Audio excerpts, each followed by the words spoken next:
Một ngày ở văn phòng.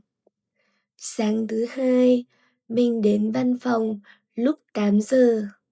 Trời hơi nóng và đường đông xe.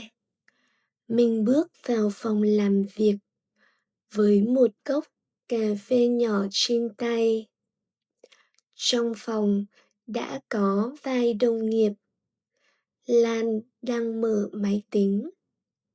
Tuấn đang sắp xếp giấy tờ. Mọi người chào nhau và bắt đầu làm việc. Mình ngồi xuống bàn, bật máy tính và kiểm tra email.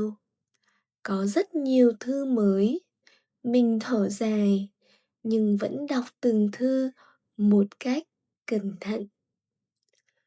Khoảng 9 giờ, sếp gọi mọi người vào phòng họp. Cuộc họp kéo dài gần 1 tiếng.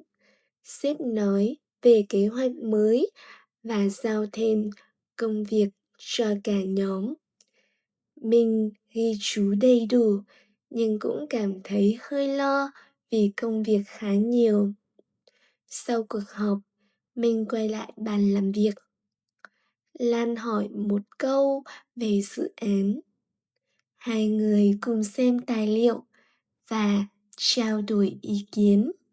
Không khí làm việc khá nghiêm túc nhưng thân thiện. Đến 12 giờ, mọi người đi ăn trưa cùng nhau.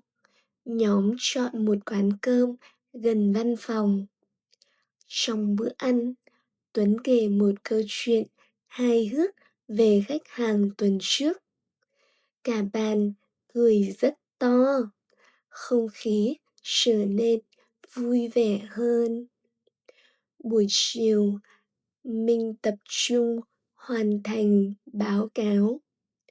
Có lúc máy tính chạy chậm khiến mình hơi bực tức.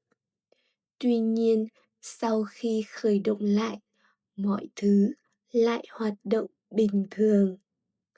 Khoảng 4 giờ chiều, sếp gửi tin nhắn khen cả nhóm đã làm việc hiệu quả. Mình cảm thấy nhẹ nhõm và hài lòng. Đến 5 giờ 30 phút, mọi người tắt máy tính và chuẩn bị về nhà. Mình thu dọn bàn làm việc và chào đồng nghiệp rồi rời văn phòng. Một ngày làm việc kết thúc. Không có điều gì quá đặc biệt, nhưng mọi việc đều hoàn thành.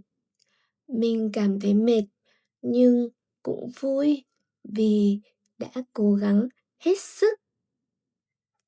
Thank you for listening to these slow Vietnamese stories. To have access to more interesting stories, please download the app First Speak. You also can practice your listening and your pronunciation on the app. See you there!